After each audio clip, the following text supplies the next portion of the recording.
Hey, how about it, race fans? Richard Allen of motorsportsreport.net coming at you with another one of my richest ramblings. And I know these things are not very well planned. I'm just kind of here and there when I do them, but that's just sort of the way I am. So can't really, uh, not sure I can really change that aspect of my personality. That's just the way I go. So anyway, we are rocking and rolling right through Georgia, Florida Speed Weeks. We're now approaching the last leg of it. We got the World of Outlaws Case Construction Late Model Series rolling in to do their part at the Volusia Speedway Park coming up here this week.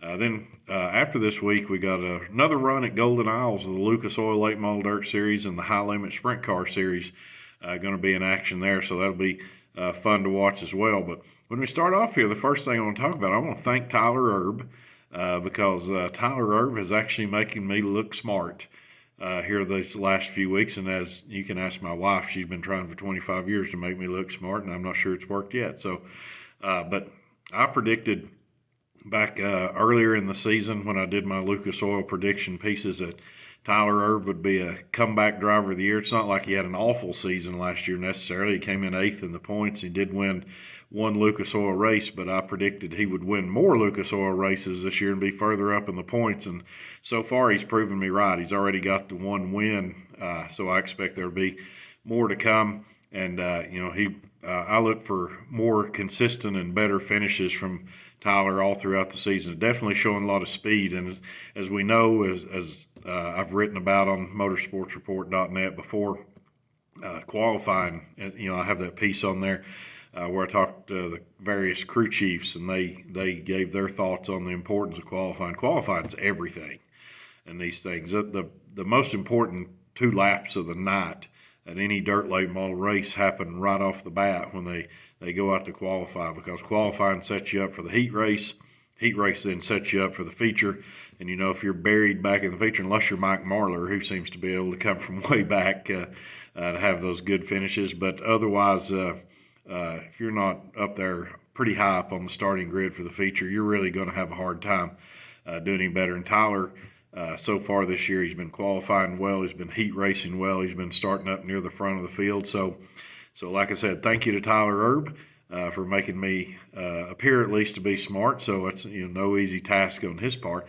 And then another driver I want to talk about is Jimmy Owens. Hey, Jimmy still got it, man. He out there qualifying really well. Seems like every race he's qualifying up near the top, heat racing well. He's had a couple of difficulties in features throughout the last couple of weeks in Georgia and Florida, but he did pull off a win back at East Bay Raceway Park. So, that was the first Lucas Oil sanctioned win he'd had since June of 2022 when he won at Smoky Mountain Speedway.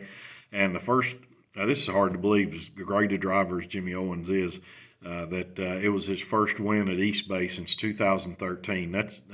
You can't imagine there's any track that he goes to regularly that goes all the way back to 2013 since the last time he won. And speaking of Owens and Erb winning races, remember it's just about 2 weeks ago or maybe 3 weeks ago we were starting to think, and it's starting to look like Ricky Thornton Jr., Bobby Pierce, and Hudson O'Neal are just going to win everything. Bobby Pierce got started off great out there in the Wild West Shootout, won 4 races out there. Then they come east to Georgia, Florida Speed Weeks, and Hudson O'Neal and Ricky Thornton Jr. just kind of trading back and forth, winning the features. And it wouldn't have been an outlandish guess looking back on the results from 2023 to say those guys were just going to dominate again, because they certainly did that in last year. They win huge numbers of races. And of course, Hudson O'Neal won the Lucas Oil Championship. Pierce won the World of Outlaws Championship. But over the last few days, especially the races at East Bay, as I wrote yesterday on motorsportsreport.net, we're starting to see some diversification. I mean, we've had guys, Jonathan Davenport won his first race of the year, along with Owens and Tyler Erb also won their first races of the year. So we're starting to see some new names at the top of the leaderboard at the end of the night. So that's always good. The more different winners you can get out there, it keeps keeps the interest up, keeps the fans interested, keeps the competitors interested for that matter. They don't just become resolved to the fact that, hey, we're just out here racing for second or third or fourth. Now they know they're all in the middle of it. So that diversification of the winners list is something that's pretty cool to see. Then one more thing here before I check out. In the sprint car world, a couple of really big pieces of news here over the last few days.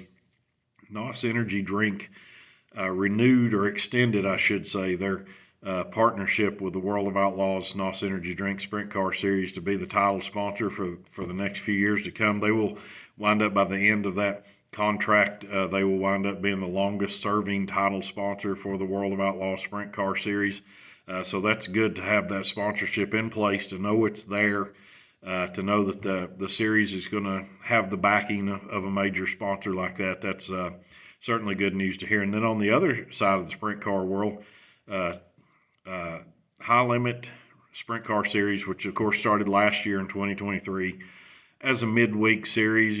Had a lot of Kyle Larson was in all the races. Rico Abreu was in all the races. So it was a cool thing because you could watch a sprint car race in the middle of the week. Well, now of course, as we know, Brad Sweet and Kyle Larson have decided to expand their series into an actual full series after they bought the All-Star Circuit of Champions and have expanded their schedule. So now it's an actual full-time tour now.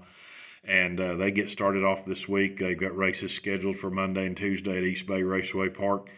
Then after that, as I said earlier, they'll be heading to Golden Isles Speedway at the end of next week, running companion event with the Lucas Oil Late Model Dirt Series. So I'm really interested to see how this plays out. They do have the star power. Of course, World of Outlaws has the star power. They got Donnie Schatz and they got Giovanni Scelzi and David Gravel and Carson Macedo and guys like that. But on the high limit side, of course, they got the 5-time World of Outlaw champion, Brad Sweet, who, of course, is co-owner of the series, along with Rico Abreu and Tyler Courtney. They've got some big names as well. So I really want to see how this turns out. In the late model world with Lucas Oil and World of Outlaws, I think it works pretty well because there's enough late model drivers out there they can be spread apart, and you can have one series racing in Tennessee and another series racing in Illinois or something like that. And I believe it can work under those circumstances. With sprint cars, I'm anxious to see what kind of car counts they're going to get once they start to spread in different directions. The World of Outlaws raced last week at Volusia. And as I said, high limits running now. World of Outlaws has that limitation on their regular drivers, how many times they can race off the series. I don't think high limit is going to have that. So, and we saw several of the high limit drivers running in and winning at Volusia in the World of Outlaws races. So once they spread out, I'm anxious to see car counts. I'm anxious to see fan counts and how that goes, and how the combination events with the Lucas Oil Series, how that goes. There's always that possibility of running combination events with World of Outlaw Sprints and World of Outlaw Late Models because they're under the same umbrella. And if things go well enough with High Limit and Lucas, I wonder if, coming up in 2025, if World of Outlaws might consider running a few more companion shows other than just at the dirt track at Charlotte there at the end of the year. So anyway, a lot of stuff to look forward to, a lot of stuff going on. Diversified winners. Tyler Erb actually making me look good, which is hard. Jimmy Owens still got it. And one thing I left out, and I totally forgot. I mentioned all those diversified winners. Dalton Wilson, how cool was it to get to see Dalton Wilson pick up a win with the Lucas Oil Late Model Dirt Series there at East Bay? Picked up that $15,000 to win finale on Saturday, which unfortunately was the last time that there will be a Winter Nationals race at East Bay Raceway Park. So hopefully Dirt Late Model Racing can find another place to race. East Bay sure put on some great races, and hate to see it go, but certainly was fun to watch Dalton Wilson pick up that first win as well. But anyway, so for all that, this is Richard Allen of motorsportsreport.net saying I will see you at the track.